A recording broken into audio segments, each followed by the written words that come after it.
নমস্কার, হ্যালো বন্ধুরা, তোমরা কেমন আছো? আজকে আমি খাসি মাংস রান্না করছি। দেখো, অন্য স্টাইলের করছি। মাংসটা আগে একটা পাত্রে নিয়ে নিয়েছি, তারপরে কাঁচা পেঁয়াজ কুচিয়ে ওটা দিয়ে দিয়েছি। পেঁয়াজটা দেওয়ার পরে কিছু কাঁচা লঙ্কা কেটে রেখেছিলাম, কাঁচা লঙ্কাটা দিয়ে দিয়েছি। কাঁচা লঙ্কাটা দেওয়া হয়ে গেছে। এবার আদা জিরে রসুন পেস্ট করে রেখেছিলাম, সেটা একসঙ্গে দিয়ে দিয়েছি। এবার লবণ হলুদ দেব এর মধ্যে। লবণ হলুদটা দেওয়া হয়ে গেলে তারপরে তেল দেব। লবণটা দিয়ে নিলাম কিছুটা। এবার তেল দিয়ে দেব, সাদা রিফাইন তেল। তেলটা দিয়ে এবার ভালো করে কষে নেব। হাতে কষাতে হবে, হাতে অনেকক্ষণ ধরে কষালে মাংসটা টেস্ট হয়। হাতে কষিয়ে নিচ্ছি, ভালো করে কষে নিয়ে সব মশলা দিয়ে কাঁচা লঙ্কা ফেলে নিয়েছি, কষা হয়ে গেছে সব কিছু দিয়ে। এবার কড়াইতে হালকা অল্প করে একটু তেল দিয়েছি, তার মধ্যে গোটা গরম মশলা দিয়ে দিয়েছি। গোটা গরম মশলাটা একটু ভাজা ভাজা হয়ে গেছে। এবার ওই মাখা মাংসটা ঢেলে দিলাম। মাখা মাংসটা এবার কড়াইতে দিয়ে দিয়েছি।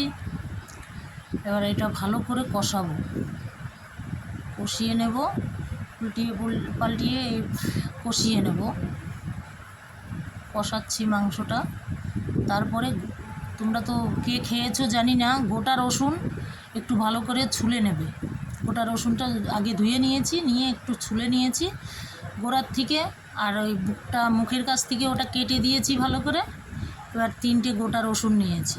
এই গোটা রসুন মাংস কষার সঙ্গে দিয়ে দেবে, হেভি টেস্ট লাগবে। খেয়ে দেখো, তোমরা কে কে খাওনি একবার খেয়ে ট্রাই করে দেখো, দিয়ে দেখো কেমন লাগে টেস্ট। এবার মাংসটা কষাচ্ছি, গোটা রসুন 3টে ওর মধ্যে দিয়ে দিচ্ছি। 3টে গোটা রসুন ওর মধ্যে দিয়ে দিলাম। এবার মাংসটা ভালো করে কষিয়ে নিচ্ছি। জলটা যখন শুকিয়ে যাবে, কষানো যখন হয়ে যাবে, ভালো করে কষিয়ে নেব। হালকা একটু জল দিয়েছি, মশলা করার যে ধোয়া জলটা থাকে ওই জলটা হালকা দিয়ে দিয়েছি।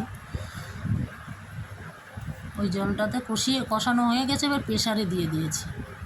প্রেসারে দিয়ে প্রেসারের মধ্যে কাঁচা আলু দিয়ে দিয়েছি। তোমরা তো আলুটা ভেজে রান্না করো, কাঁচা আলুটা দিয়ে দেবে, টেস্ট হবে। আলুটা গলবে না, মাংসটা মিষ্টি মিষ্টি লাগবে না। মানে কাঁচা আলুটা দিয়ে সিটি দিয়ে নেবে। নিয়ে এবার আলুটাই দেখো বাটিতে তুলে রেখেছি। এবার কষা মাংসটা প্রেসারে সিটি মাংসটা আরেকবার কড়াইতে ফুটাতে হয়, তাহলে মাংসটা টেস্ট হয়।